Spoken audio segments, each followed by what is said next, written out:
It's InfoWars Nightly News. We are back. What an amazing interview with Lord Monckton. It is certainly a serious blow against tyranny that the Al Gore, George Soros global government carbon tax fraud is burning and in flames. The dragon's down, but it's not out. But if we continue to expose these criminal fraudsters, we're going to end up winning. We're winning the big battles, but we've got to keep the war against tyranny going. Now, somebody else who's having an incredible effect is Stewart Rhodes. He's a top of his class Yale law graduate, Army veteran paratrooper, of course, worked on Ron Paul's congressional office. And a few years ago, he founded Oath Keepers, and it's been demonized and attacked. All they say is, hey, we want military and police to follow their oath to protect and defend the Constitution and our republic, to be good guys. Because tyranny will come to your door in a uniform, but liberty also can be defended by a uniform, and so it's a sacred honor.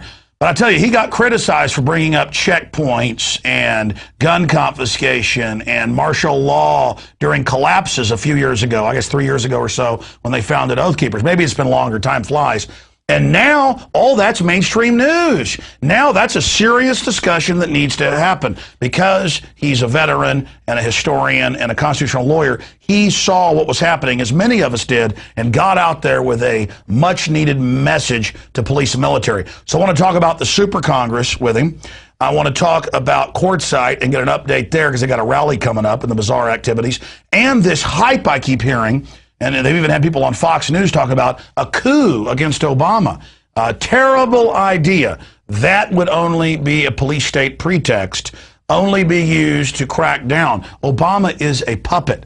We need to abolish the Federal Reserve and restore the Republic and have the Congress take its power back from the president. The president is becoming a dictator, but not individually. The office is being given those powers by the offshore banks. So Obama could be sent to Pluto tomorrow, and like shark teeth, more puppets would roll into place. We don't want the low-level nobodies like Obama, with all the parades and pomp and circumstance to make you think the buck stops with him.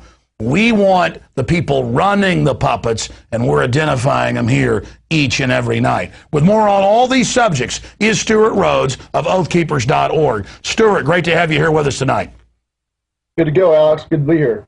Well, you heard me throw out the gambit of issues. Take anyone you want in order, or bring something up that I didn't mention.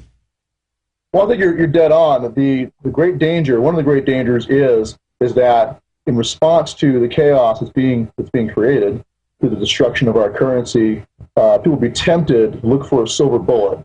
And the temptation will be to jump into the arms of a bunch of neocon generals, military-industrial complex CEOs. And that kind of chatter's been out there for a couple of years now. I get it a lot with Oath Keepers, people saying, well, you should march on D.C. and the military should go in there and kick them all out and take over. But there's no constitutional sanction whatsoever for that being done.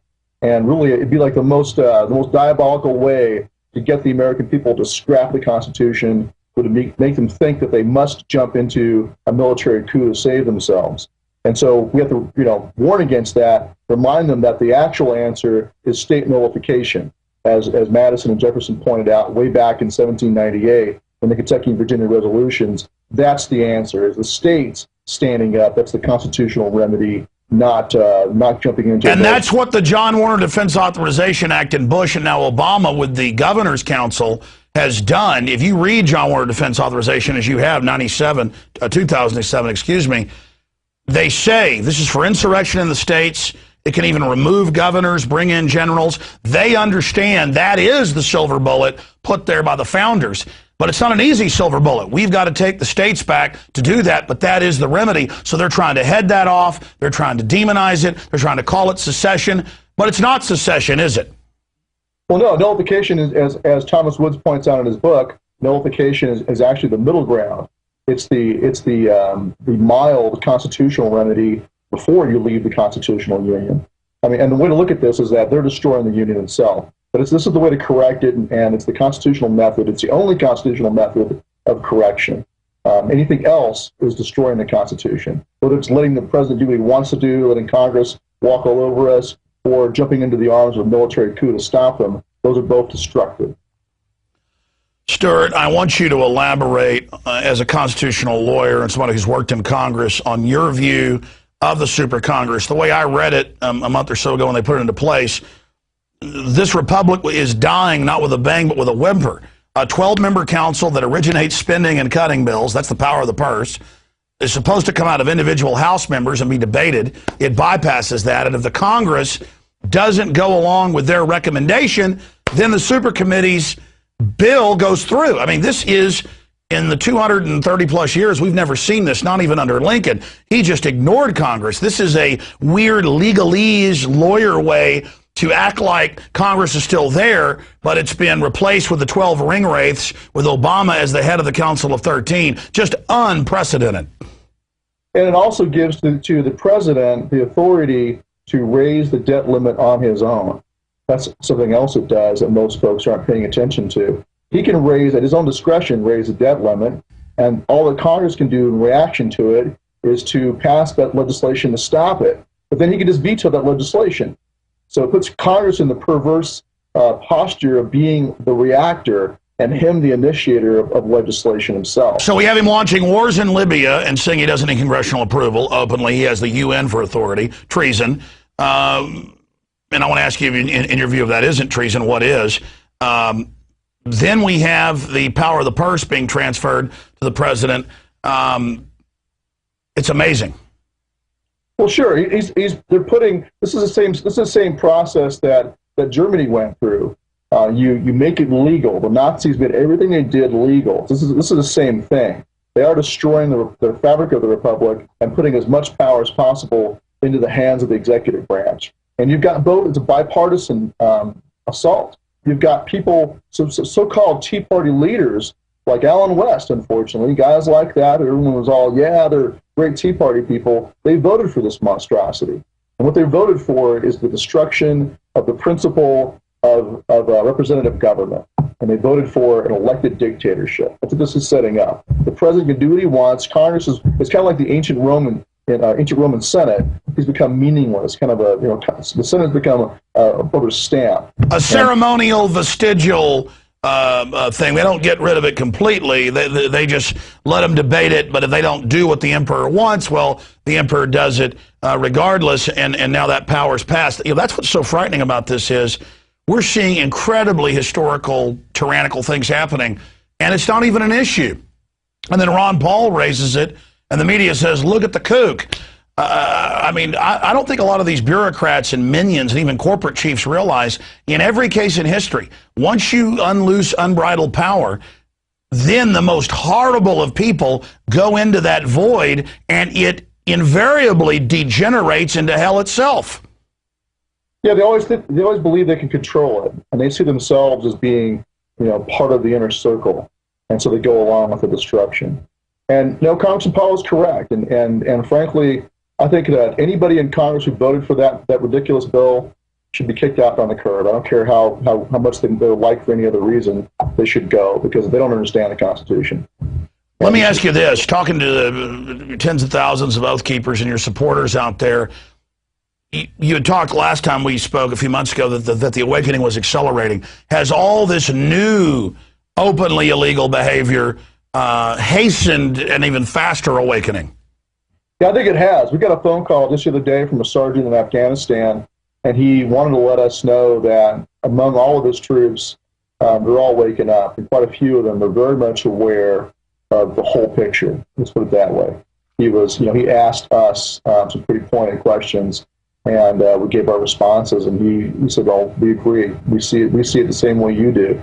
And so I think the Libya fiasco has opened a lot of their eyes, because here you've got a president who's not even claiming to be acting as the president of the United States and consulting Congress. Bush at least made noises about consulting Congress before he waged war. Here Obama just went straight to the UN, and they see that, and they understand what's really happening. They know who his real masters are. And so I think that there's a kind of a turning of the tide among the troops. Well, for those that don't understand this, as a military a veteran yourself, as a constitutional lawyer, as somebody who's worked in Congress, I mean, this is 101, and so I want your take on it. that when the president says to Congress, and Congress says, hey, you've got to get authority from us, and he says, no, I don't. But he didn't just say that he had the power. He then groveled to the UN and put a statement out at whitehouse.gov saying, I did this for the credibility of the UN. He's saying, the UN is my boss. That's where the treason comes in. It's not just that he's a tyrant or unconstitutional. The treason is when you go under a foreign power, when you subordinate and seize governmental powers against the Constitution for another power. That's the definition of treason. And when an officer who's sworn an oath does it, it becomes high treason or opening the drawbridge to the enemy. As a constitutional lawyer, do you concur with that analysis? Well, I mean, treason defined by Article 3 is to wage war against the United States or aid and abet its enemies. And usually you have a declared war to let you know who the enemy is, who you should not be consorting with. And so, I'm not sure if it fits the strict definition of treason the founders put in place, although I consider the United Nations to be our enemy. So I think it certainly is. There's certainly an argument to be made there. Well, here's what I'm saying. In the more classical view of treason, let's say it's a sovereign.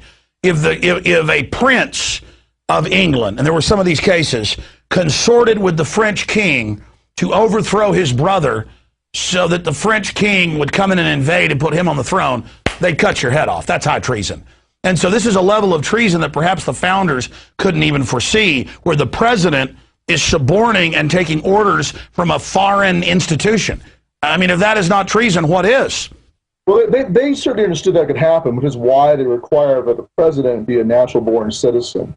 They were concerned about the influence of foreign loyalties and foreign allegiances. And so there is that. But you're right, they were concerned, but I mean, for me, it's treason. And I'll just say it, he's a tyrant, he's a traitor, he's a piece of trash, but he's a puppet.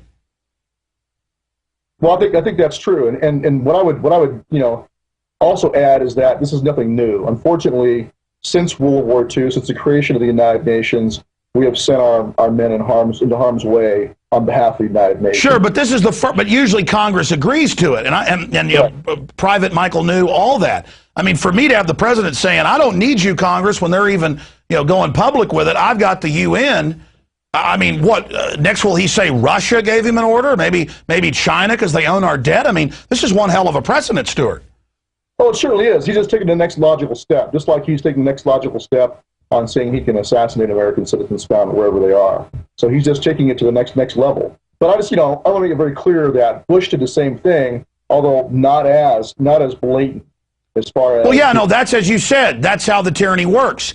It gets crazier and crazier. So by logical extension, what do you predict as the next move by this president or the next one if it's not Ron Paul? I mean, how much further does it go?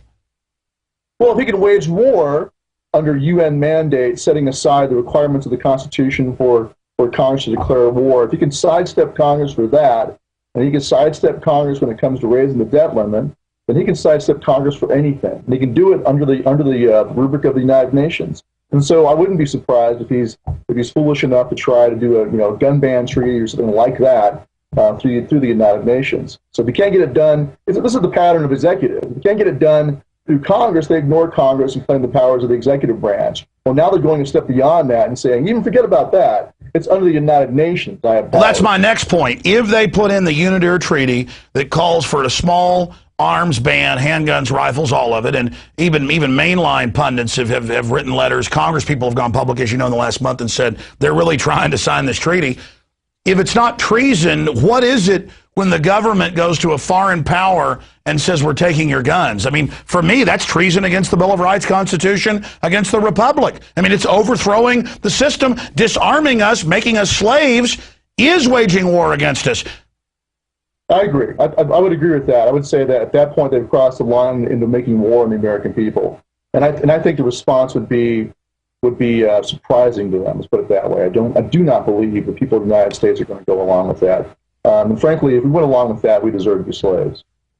Now, Stewart, I want to move quickly now in the time we have left with you here at InfoWars Nightly News. Again, the websites are prisonplanet.tv and InfoWarsNews.com. We're adding a lot of new features, as viewers know. We're bringing you this true alternative, true constitutional, liberty-based news because of your support. We couldn't have done it. If you're not a subscriber watching this in another venue out there, I know some TV stations are now even taking the live feed at 7 p.m. Central. Please think about becoming subscribers to prisonplanet.tv if you want to not be behind us, but right beside us in this fight.